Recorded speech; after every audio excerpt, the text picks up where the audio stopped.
Alors l'Éternel Dieu forma l'homme de la poussière de la terre, et il fit pénétrer dans ses narines un souffle de vie, et l'homme devint une âme vivante. Genèse 2:7. Premièrement, l'être animal sortit de la poussière. Ensuite, la vie spirituelle est donnée par le souffle de Dieu. Et enfin, l'âme est mentionnée. Qu'est-ce que l'homme devint? Une âme vivante. Est-ce que ce fut tout? Si c'était là tout, qu'en serait-il du corps? Mais cette âme vivante a un corps. Est-ce tout? Non. Cette âme vivante, avec un corps, a un esprit. Ces mots, âme vivante, présentent bien la nature de l'âme de l'homme dans ce premier ordre, comme quelque chose d'intermédiaire entre la matière et l'esprit, inférieur aux anges, des esprits purs, plus hauts que l'animal. La citation de 1 Corinthiens 15:45 peut nous aider. Elle nous aide en effet de deux manières. Le premier Adam devint une âme vivante. Il y a un sens local et signifie que l'âme est le lieu de rencontre de deux natures opposées, la chair et l'esprit. Les clauses que Paul ajoute à sa déclaration montrent clairement ou renforcent notre conclusion que dans le premier Adam, l'âme est le point terminal du corps et de l'esprit.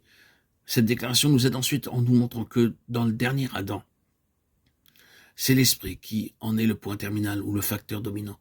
L'âme est ainsi le nœud entre les natures supérieures et inférieures. Et non seulement la différence entre ce qui est physique et métaphysique, c'est le moi. Rien de ce qui est dit dans ce livre, dans ces écritures, ne doit faire penser que l'âme comme telle soit une chose mauvaise. C'est-à-dire qu'il est mauvais pour l'homme d'avoir une âme et que par conséquent elles doivent être détruites. Ce que nous disons, c'est que l'âme de l'homme a été empoisonnée par un intérêt personnel qui l'a dirigée et qu'elle est ainsi devenue l'allié de puissances qui sont opposées à Dieu. Cela ne peut être connu ni imaginé possible avant qu'un réveil réel ne se soit produit dans l'esprit. Il est donc mauvais de vivre entièrement par notre âme ou d'être dominé par elle. Maintenant, ceux qui sont vraiment spirituels découvriront que leur ennemi principal est dans leur propre âme. Et Dieu trouve son ennemi principal dans l'âme de l'homme. Lorsque l'esprit est régénéré et que Christ demeure et règne en nous. En d'autres termes, lorsque nous sommes remplis de l'esprit, notre âme peut alors servir le Seigneur comme une servante de l'esprit réellement utile parce que gouvernée. Ainsi, l'homme s'éveilla, pour ainsi dire, qu'il devint une âme vivante. Il arriva à la conscience dans trois domaines. Une conscience du monde ou une conscience d'essence par son corps psychophysique. Une conscience de lui-même dans son âme et une conscience de Dieu par son esprit. L'homme arrive-t-il à la connaissance de Dieu en tant que personne, de personne vivante, par sa raison, ses sentiments et sa volonté? Non. La parole de Dieu rejette cela. Et en ce qui concerne une union vivante avec Dieu, qui soit une expérience, l'histoire de l'homme le rejette aussi. Peux-tu, en sondant, découvrir ce qui est en Dieu? Job 11:7. L'homme devint une âme vivante et put connaître Dieu par son esprit. L'homme devint une âme vivante ayant un corps et un esprit.